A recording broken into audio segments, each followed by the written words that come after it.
Live bareng Bank Syariah Indonesia.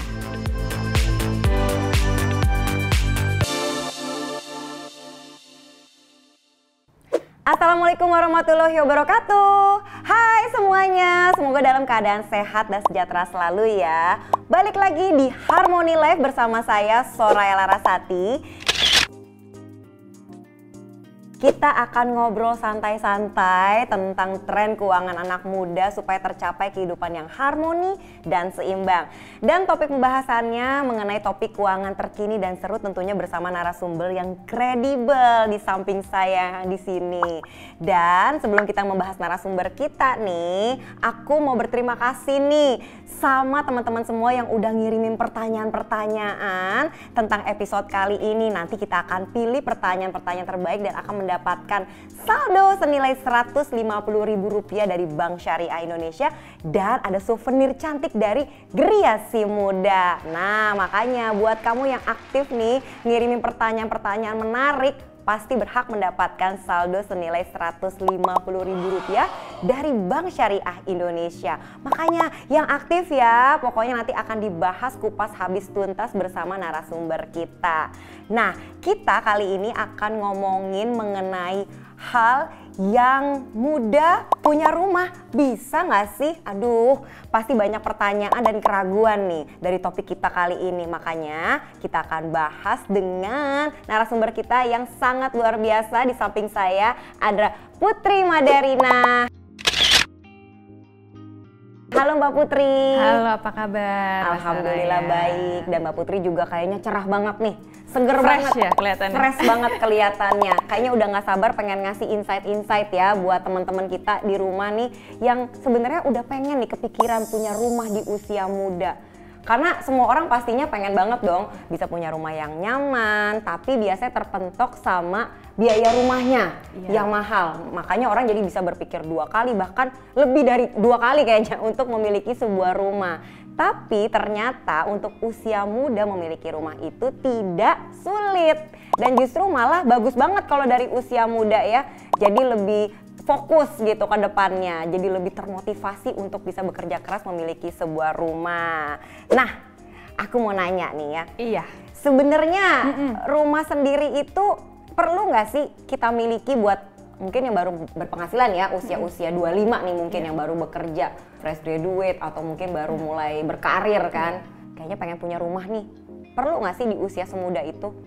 Oke, nah ini pertanyaannya menarik banget nih. Perlu nggak ya generasi milenial itu untuk punya rumah gitu kan di usia muda? Pertama memang sekarang ini kita segenerasi muda udah diberi kemudahan yang luar biasa gitu ya. Dengan adanya teknologi dan kemajuan bank, udah gitu dorongan dari pemerintah juga gitu untuk beli rumah gitu kan. Berbeda ketika zaman dulu gitu. Dan kita bisa lihat juga sebenarnya harga rumah itu kan seiring dengan waktu cenderung naik ya. Betul, harga meningkat gitu. Harga rumah dari tahun 70, 80, 90, 2000 itu pasti berbeda gitu, semakin meningkat gitu. Nah, jadi kalau misalnya aku bisa bilang di sini teman-teman yang baru memulai pekerjaan gitu ya, fresh graduate gitu, baru mendapatkan gaji, pertama kita harus mikirin dulu kira-kira apakah kita udah punya kondisi keuangan yang cukup sehat. Nah, karena ketika keuangan kita udah cukup sehat, kita punya proporsi yang baik, dan teman-teman itu pengen punya rumah, itu sangat memungkinkan banget. Nanti kita akan bahas juga lebih detail memungkinkannya kenapa sih gitu, dan apa yang mesti kita cek gitu, untuk kita melihat bahwa kita nih mampu nih untuk bisa membeli rumah atau enggak. Jadi kalau misalnya di usia 25 itu udah bisa beli rumah, mampu dan mau, itu sangat possible. Bener, dengan memiliki sebuah rumah kan jadi kayak simbol kemapanan.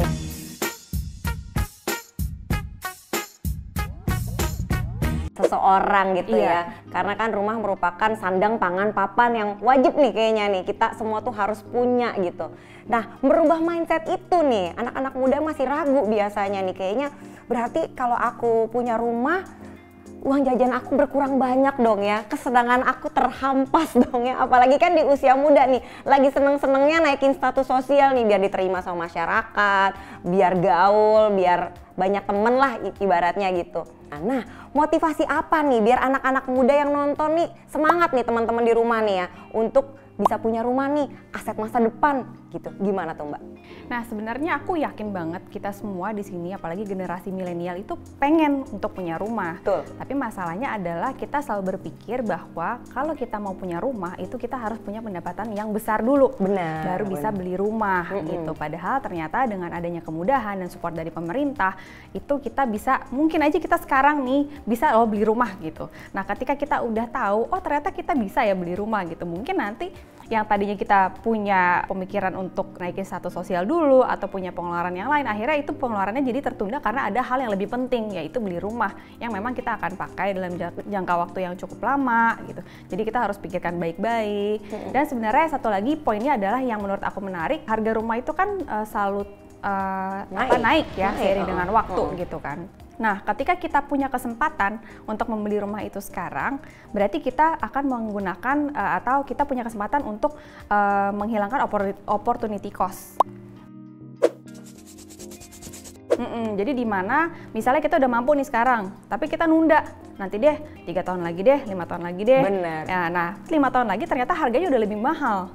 Nah, ketika harganya udah lebih mahal, tentu yang harus kita bayarkan kan jadi tinggi juga, lebih naik juga seperti itu. Nah, kesempatan yang sekarang ini menurut aku sih sangat disayangkan kalau kita nggak pakai gitu, apalagi misalnya kita udah dimudahkan dengan segala teknologi dan support dari pemerintah juga, seperti itu. Benar, jadi udah ada apa ya namanya, kalau misalnya kita mau nggak mau harus mencicil atau memang harus melunasi apa yang sudah kita mulai, jadi semangat kerja pun pasti lebih tinggi. Dan jangan sampai benar kalau misalnya kita menunda kemudahan pada saat ini, kita nggak ada yang tahu ya 3 tahun ke depan, 5 tahun ke depan itu harga makin meningkat, kesulitan pasti makin tinggi gitu kan ya. Betul. Nah, aku pengen tanya sebenarnya untuk anak-anak muda nih, teman-teman yang mungkin ingin punya rumah di usia muda, bisa berinvestasi rumah, bisa beli rumah itu sebenarnya dimulai dari usia berapa sih? Biar mereka makin semangat gitu kan. Nah, sebenarnya yang paling penting itu pertama teman-teman itu harus punya pendapatan yang tetap dulu gitu. Dan sudah melewati batas umur dari yang ditetapkan oleh pemerintah, yaitu 21 tahun. 21 tahun ke atas. Iya, 21 tahun. Jadi 21 tahun kan kita udah ibaratnya mungkin kebanyakan dari teman-teman udah pada lulus kuliah ya. Betul. Udah fresh grade gitu. Nah, fresh grade itu jadi possible untuk beli rumah. Nggak mesti nunggu sampai mapan dulu, misalnya levelnya misalnya apa dulu gitu ya, 3 tahun kerja atau 5 tahun kerja. Jadi usianya sudah mencukupi, udah punya pendapatan tetap, dan nanti akan di-assess juga ya tentunya dengan banknya, itu sudah possible gitu. Secara syarat sudah memenuhi. Oh gitu, berarti salah satu syaratnya adalah memang punya penghasilan tetap ya, dan usianya cukup 21 tahun ke atas. Nah, mungkin syarat-syarat lain yang mungkin bikin orang ragu tuh apa ya, yang memberatkan bikin orang tuh nggak mau beli rumah gitu. Oke. Nah, mungkin sebelumnya kita tahu kalau misalnya kita mau beli rumah itu kan ada DP ya. Ada DP yang mesti dipenuhi. Benar. Nah, sekarang ada support dari pemerintah untuk mendorong ya supaya properti ini salesnya juga naik gitu. Generasi milenial itu punya rumah gitu. Jadi kebijakan ini menurut aku cukup menarik, yaitu dengan DP 0%. DP 0%. Jadi nggak pakai DP. Jadi nggak pakai nggak pakai DP udah bisa beli rumah. Wow, jadi itu makin memacu ya semangat ya. Mungkin banyak yang belum tahu kan teman-teman di sini ya, ada kebijakan pemerintah seperti itu gitu. Jadi kita mungkin belum tahu sampai kapan kebijakan ini akan berlaku. Mumpung memang masih bisa kita gunakan kesempatan ini, ya udah kenapa enggak, seperti itu. Betul. Jadi udah dikasih kemudahan, kenapa nggak kita manfaatkan ya.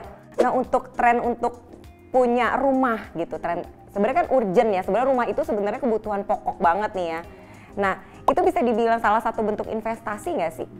Oke, nah rumah itu sebenarnya apa ya, lebih kepada opportunity cost yang kita bisa hilangkan atau kita bisa mendapatkan kesempatan gitu dari kenaikan harganya gitu. Jadi kalau misalnya kita ngelihat, oh kita mengorbankan deh, kita nyicil dari sekarang supaya kita bisa lock harganya. Ya. Supaya kita bisa lock harganya, supaya nanti kalau misalnya ada fluktuasi harga dan ternyata kita mau beli rumah, itu kita udah mendapatkan kesempatan ketika harga rumahnya itu masih lebih murah dibandingkan nanti waktunya akan mendatang. Seperti itu. Jadi sebenarnya lebih untuk kemudahan yang sekarang kita dapat, kita pakai dulu aja gitu ya. Benar. Daripada nanti harganya tidak pasti atau makin tinggi yang kita tidak mungkin bisa memenuhi dengan harga itu. Betul. Gitu ya. Nah, kira-kira ekspektasi apa sih yang diharapkan nih sama teman-teman untuk bisa beli rumah gitu loh? Kan katanya udah mudah, ekspektasi Iya. apa yang bisa diharapkan ya? Oke, nah pasti kan teman-teman kita punya benchmark ya kalau misalnya kita mau nyicil. Misalnya kita pengen yang tenornya itu cukup lama gitu, apalagi yang fresh grad gitu kan. Betul. Tenornya cukup lama, terus habis itu plafonnya juga mungkin agak lebih tinggi sedikit gitu ya. Supaya kita bisa mendapatkan rumah yang mungkin ukurannya atau lokasinya itu sesuai dengan keinginan kita, seperti itu gitu. Nah mungkin itu ada beberapa kendala lah yang seperti itu yang sehingga kita mungkin belum bisa menyesuaikan gitu. Ditambah lagi misalnya sebelumnya ada DP cukup memberatkan gitu. Kalau misalnya nggak cukup, benar, gitu. jadi butuh waktu lagi untuk nabung DP baru kita bisa untuk membeli rumah gitu. Nah sekarang dengan kemudahan-kemudahan itu ya kita kan pengennya kayak gitu kan, DP ya kalau bisa nggak ada. Ternyata udah bisa nih DP udah rumah iya. nggak ada. Terus habis itu tenornya kalau bisa juga lebih lama gitu, mendekati usia pensiun kita. Supaya kita bisa mencicil dengan harga yang lebih murah gitu. Dibagi lah, kalau misalnya kita nyicil punya tenor yang lebih panjang, pastikan harga rumah yang sama dibagi dengan jangka waktu yang lebih panjang, itu nanti kita cicilannya lebih murah jatuhnya dibandingin kalau kita nyicilnya waktunya lebih sebentar.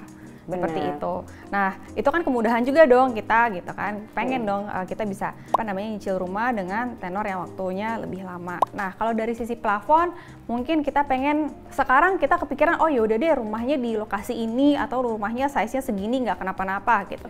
Pas kita masih single. Iya. Tapi begitu kita udah menikah ternyata oh kok udah sempit ya ada pasangan, terus ada anak gitu. Betul. Kan anaknya 1, 2, 3, wah anaknya 3 nih ternyata gitu kan, ternyata nggak cukup. Ketika kita membeli rumah kan pasti kita akan mempertimbangkan hal tersebut karena kan rumah pasti kita nggak akan tinggalin dalam waktunya sebentar gitu, pasti kita pengennya ya selama mungkin di rumah itu gitu. Jadi hal-hal tersebut yang pastinya jadi pertimbangan dari para generasi milenial atau Gen Z juga untuk akhirnya membeli rumah gitu. Dan menurut aku dengan dia mempunyai rumah di usia muda, jadi otomatis memotivasi dia untuk bertanggung jawab lebih gitu kan ya. Iya, betul. Jadi fokus pada punya kebutuhan yang lebih primer daripada kebutuhan yang tidak diperlukan gitu kan ya. Jadi juga memperbaiki tabungan juga, jadinya nggak harus keluar-keluar spend yang nggak penting lah intinya kan ya. Nah, kemudahan ini semua sebenarnya bisa didapatkan di mana sih untuk teman-teman nih yang mungkin pengen nih, ya udah deh, aku mau deh daripada aku jajan-jajan nggak penting gitu kan ya, menghabiskan uang-uang penghasilan aku mungkin dari pekerjaan yang baru, kira-kira bisa dapetin di mana? Nah, ini menariknya nih, Mbak Soraya, ada program yang namanya Geriasi Muda. Dari Bank Syariah Indonesia, gitu yang bisa memberikan kemudahan-kemudahan tersebut gitu. Nah sebenarnya kita bisa ambil nih kesempatan ini karena ketika kita akhirnya yaudah deh kita komit gitu ya, kita mau komit untuk punya rumah gitu. Akhirnya kita bisa fokus tadi yang kesana ya, seperti Mbak Soraya bilang, dan mungkin cost yang biasanya kita rasanya kurang penting gitu, akhirnya jadi terbuang dan kita bisa alokasikan ke cicilan rumah ini dengan segala kemudahan yang ditawarkan oleh program Geriasi Muda dari Bank Syariah Indonesia. Kemudahannya apa aja tuh? Oke, yang pertama nih, tenornya itu adalah sampai 30 tahun atau sampai batas waktunya usia pensiun. Jadi kalau misalnya tadi 21 tahun, berarti bisa sampai 50 tahun ya? Kurang lebih dia bisa mencicil gitu ya? Iya, atau sampai usia pensiun. Usia gitu pensiun, kan. Biasanya kan kita usia pensiun berarti udah nggak ada pendapatan lagi gitu. Betul. Tapi kita sebelum itu, dari sekarang sampai kita masa pensiun, kita bisa mencicil gitu ya. Mencicil. Dengan nominal yang kalau misalnya di Bank Syariah Indonesia itu menariknya lagi akadnya. Akadnya gimana tuh? Nah ini dia nih yang perlu kita tahu. Kadang-kadang kan kita suka melupakan hal itu dan ini sebenarnya yang paling penting nih teman-teman. Nah jadi menariknya adalah menggunakan akad murabahah.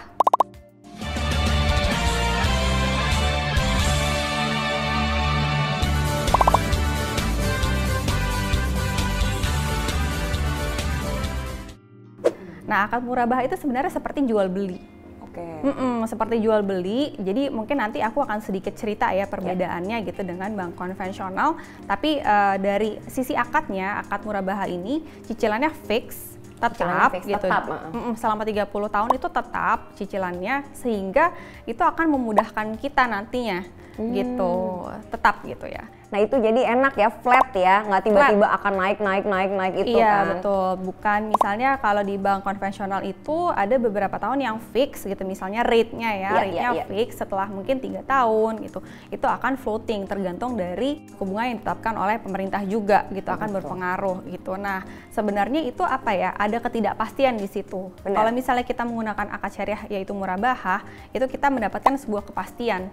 Memang kita udah tahu nominalnya sekian, kita bisa perhitungkan gitu dari sekarang kira-kira kemampuan kita tuh seperti apa gitu. Jadi ketika kita bisa mengukur, kita bisa apa ya istilahnya, mengeliminasi resiko-resiko. Resiko-resiko itu kan kita nggak akan pernah tahu ya gitu, kayak misalnya kemarin tiba-tiba ada pandemi, kita nggak pernah kepikiran gitu kan bakal ada pandemi, bakal ada lockdown, PSBB gitu. Jadi hal-hal tersebut yang pasti akan mempengaruhi juga gitu kalau misalnya kita punya liabilities atau kewajiban yang tidak tetap. Yang tidak tetap. Kalau tetap kita udah enak, udah ketahuan nih, udah tetap gitu kan, jumlahnya nggak berubah. Nah ketika tidak tetap ini pasti itu akan apa ya berdampak lah kepada kondisi keuangan kita, seperti itu. Enak juga ya kalau cicilannya tetap terus kan, jadi buat anak-anak muda nih tetap bisa mengalokasikan ke hobinya dia kan. Jadi yang ini memang spend buat beli rumah nih, cicilan yang ini aku masih bisa pakai, jadi bisa perhitungannya lebih enak gitu ya. Plus ketika kita mulainya di usia muda gitu, misalnya contohnya pas masih usia fresh grad gitu ya, itu kan nanti seiring dengan waktu insya Allah pendapatannya akan bertambah. Amin, mudah-mudahan makin meningkat kan ya, makin banyak peluang yang lain, investasi. Benar, sedangkan cicilan kita itu tetap.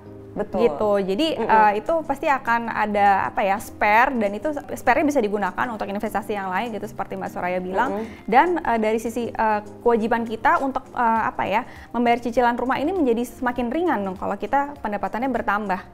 Luar biasa ya, melalui Griasi Muda itu. Benar, ya. DP-nya pun gimana? Yang tadi juga jadi pertimbangan DP kan, anak-anak muda mungkin takut nih harus keluarin uang di depan besar, takutnya nanti dia nggak punya tabungan lagi gitu. DP-nya 0%. Sesuai dengan ini ya kebijakan pemerintah. Nah, luar biasa. DP-nya 0% gitu, bayangin gitu ya. DP-nya 0% bisa dapat rumah. Jadi belum apa-apa, udah masuk langsung dapat rumah gitu ya. Tinggal dia kewajiban mencicilnya yang harus bertanggung jawab ya. Iya, betul. Terhadap inflasi gimana tuh? Oke, nah terhadap inflasi selama fix itu tidak berpengaruh gitu. Tidak berpengaruh terhadap inflasi juga. Jadi inflasi itu berpengaruh ketika kita punya cicilan atau liabilities yang sifatnya floating. Jadi mengikuti suku bunga pada saat itu. Nah, luar biasanya nih dengan Griasi Muda kita bisa mendapatkan keuntungan yang banyak banget nih untuk membeli sebuah rumah. DP 0% dari pemerintah. Selain itu juga akadnya murabahah, jadi cicilannya tetap. Benar. Cicilan tetap otomatis kita juga masih bisa mendapatkan keseimbangan hidup ya sebagai anak muda ya. Benar. Masih bisa untuk mengalokasikan uangnya ke hobi. Ya masih bisa senang-senang. Jadi nggak perlu khawatir nih kalau yang pengen beli rumah, cicilannya tetap soalnya tenang jadinya. Selain itu juga ekstra tenor ya kan.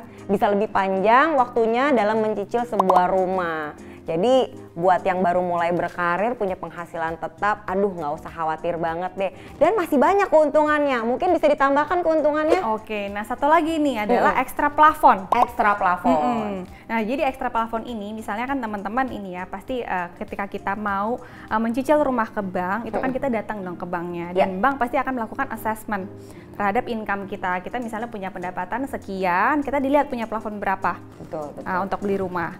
Nah dengan ekstra plafon kita bisa dapetin plafon yang lebih tinggi.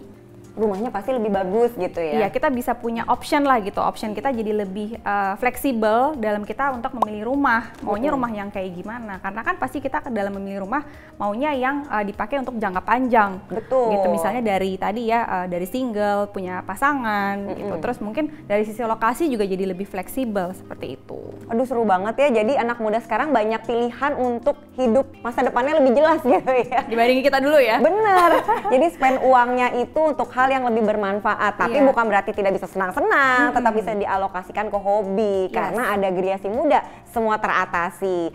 Balik lagi tadi untuk anak muda, untuk mengajukan Griasi Muda itu kan harus ada assessment nih. Mungkin syarat-syaratnya buat teman-teman nih yang pengen langsung beli rumah pakai Griasi Muda apa sih dan mudah nggak syaratnya? Oke, nah jadi persyaratannya cukup mudah ya. Cukup mudah. Yang pertama adalah kita harus sebagai warga negara Indonesia yang tinggal di Indonesia, berdomisili di Indonesia. Nah, Jangan tinggal di luar negeri ya. Jangan.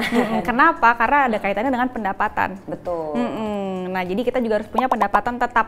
Pendapatan tetap. Pekerjaan dari pekerjaan yang tetap. Benar. Rentang usianya gimana? Nah, rentang usia juga menarik nih, Mbak Soraya. Dari 21 tahun sampai 40 tahun. 21 muda banget tuh ya, sampai 40 tahun cukup matang. Jadi, lulus punya kerja langsung bisa. Syaratnya mudah banget ya. Cuman domisili Indonesia, WNI. Terus rentang usia 21 sampai 40 tahun.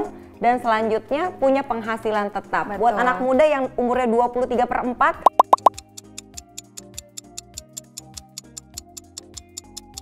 Langsung cari kerjaan ya, biar penghasilan tetap dan bisa punya rumah pertama di usia yang sangat muda dengan Griasi Muda. Luar biasa, memotivasi sekali nih buat anak-anak saya, karena saya udah nggak 21.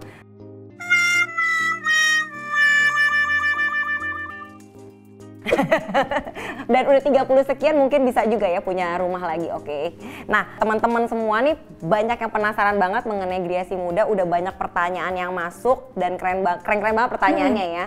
Dan berhak mendapatkan hadiah saldo senilai Rp150.000 dari Bank Syariah Indonesia dan juga souvenir dari Griasi Muda. Kurang apa lagi coba? Udah dikasih kemudahan lewat syarat-syarat yang mudah, udah gitu dikasih banyak keuntungan, dapat hadiah lagi dari Bank Syariah Indonesia. Nah, pertanyaannya nih, Kak, aku mau nanya dong, gimana cara yang aman untuk ngitung cicilan rumah buat anak muda? Oke, yang pertama kalian jangan lupa datangnya ke Bank Syariah Indonesia dan cek plafonnya berapa yang kalian punya dari pendapatan yang kita terima setiap bulannya. Lalu kita cek juga apakah cicilan tersebut sampai 30%. Kenapa sih masih 30%? Yang pertama kalian supaya bisa tetap investasi dengan 20% yang kalian punya dan yang 50%-nya kalian bisa enjoy sekarang. Nah, harus 30% ya, 30% buat cicilan, 70% bisa seneng-seneng. Kurang apa lagi coba tuh? Buat seneng-seneng kan, biar lebih balance lagi. Hobi terlaksana, kehidupan sejahtera, kedepannya masa depan cerah, mertua pun langsung oke.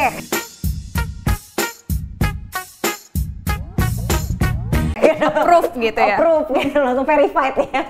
Oke, nah pertanyaan selanjutnya nih, mau tanya lebih aman mana untuk saya nyicil rumah, kredit konvensional atau syariah baiknya Kak? Oke, nah mungkin itu aku akan coba kasih gambar-gambar coret-coretan supaya lebih kebayang.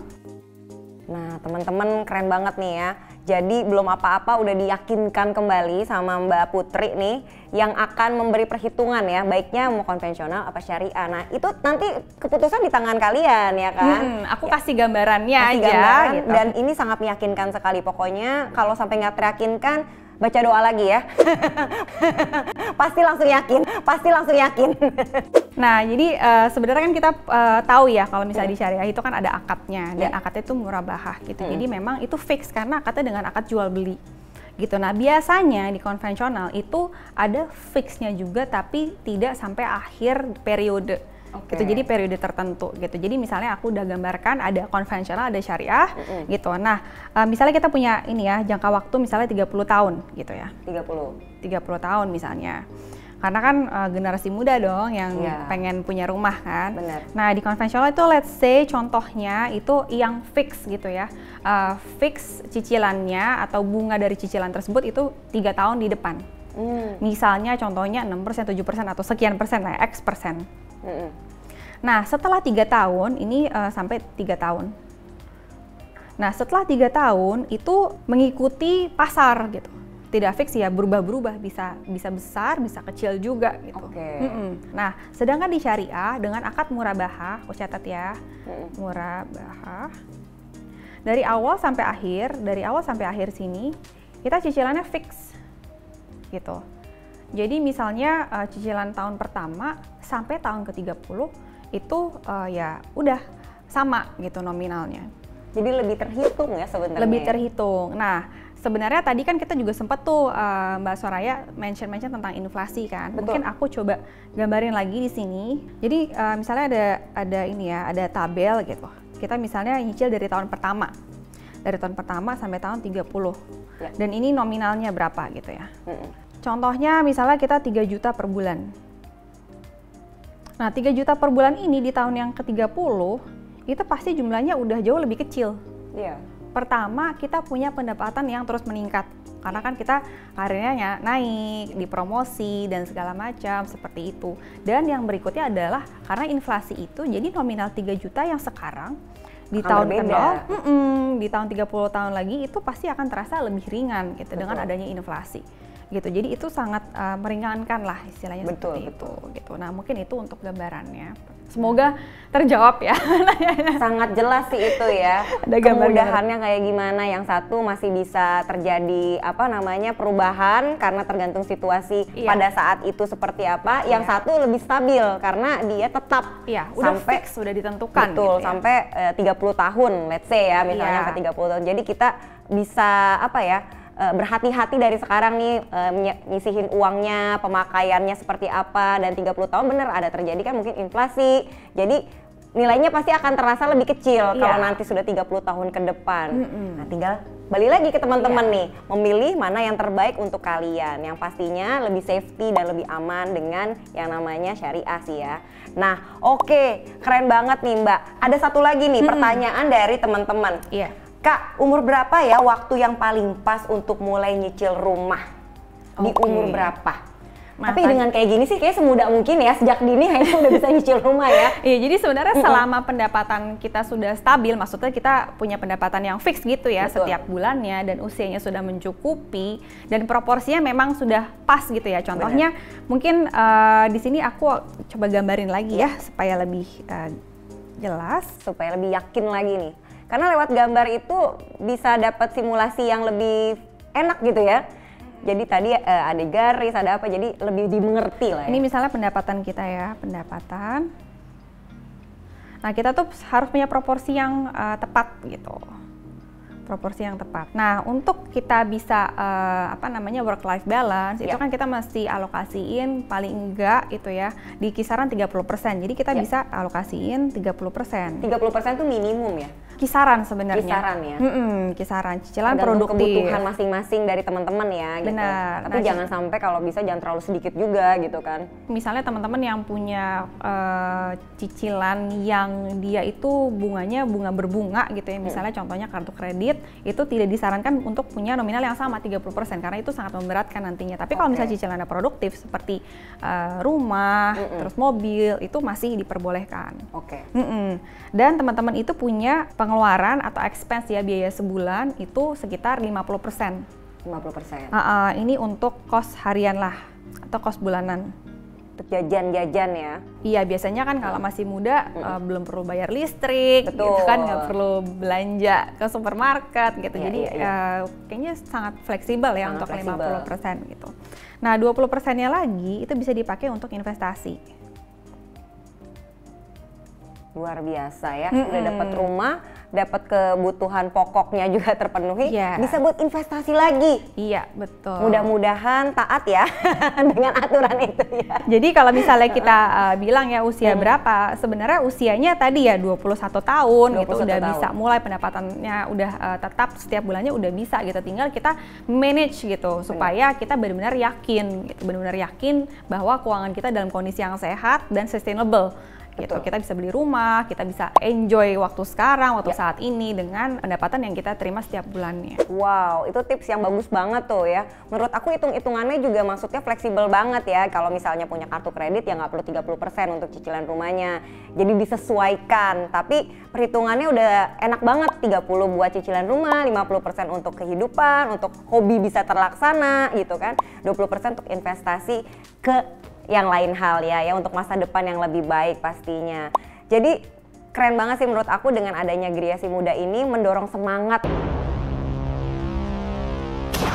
sebenarnya anak-anak muda untuk lebih memikirkan masa tua dan masa depan yang lebih stabil pastinya. Karena kan rumah itu kebutuhan pokok yang memang suatu saat emang harus kita punya.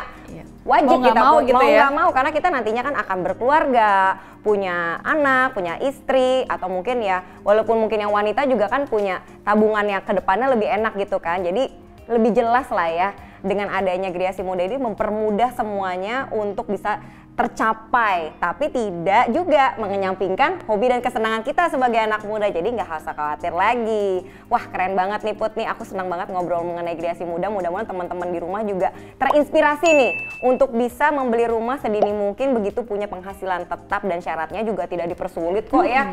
Dan keuntungannya tadi juga kita udah bahas yang aku rasa sih sangat menjawab keresahan anak-anak muda zaman sekarang. Nah, buat anak-anak muda yang pengen tahu lebih banyak mengenai produk dari Kreasi Muda ini, jangan lupa untuk kepoin sosial medianya Bank Syariah Indonesia. Ada di Instagram, ada di Facebook, ada di YouTube, dan juga ada di websitenya. Di sana lengkap dan selengkap-lengkapnya. Dan buat kamu yang ingin ikut aktif nih, berpartisipasi dalam obrolan kita, nanti pertanyaan kamu, unek-unek kamu dijawab juga sama Mbak Putri di sini, bisa banget nanti kirim pertanyaan kamu di kolom komen dari IGTV-nya Bank Syariah Indonesia. Kita akan pilih ya Put ya, pertanyaan yang terbaik dan bisa menjawab dari topik kita hari itu yang akan kita bahas. Kita akan kasih hadiah tentunya, saldo senilai Rp150.000 dari Bank Syariah Indonesia. Dan minggu depan topiknya menarik banget nih. Kalau tadi kita ngomongin soal rumah, itu kan kebutuhan pokok ya. Nah ini investasi, tadi kan 20% harus buat dana investasi. Kita kasih saran investasinya buat teman-teman apa yang bagus. Nah investasi yang akan kita bahas mengenai investasi emas untuk anak muda. Wah ini kece banget nih, karena investasi emas bisa dibilang tak lekang oleh waktu ya. Kemudahan, keuntungan, dan keseruan investasi emas yang sangat kekinian mudah-mudahan menjawab keresahan anak-anak muda zaman sekarang mau investasi apa yang baik. Kita akan bahas pastinya di episode berikutnya. Makanya saksikan terus ya episode dari Harmoni Life biar kehidupan Anda lebih harmoni dan seimbang. Terima kasih Putri atas pembahasan hari ini yang sangat menggugah saya juga untuk segera berinvestasi rumah dengan kemudahan dari Kreasi Muda. Mudah-mudahan teman-teman terinspirasi juga dengan obrolan kita. Mohon maaf kalau ada kurang-kurang atau salah kata dari saya. Saya Soraya Larasati, mohon pamit undur diri dan Putri Mandarina. Sampai ketemu lagi di episode berikutnya. Wassalamualaikum warahmatullahi wabarakatuh.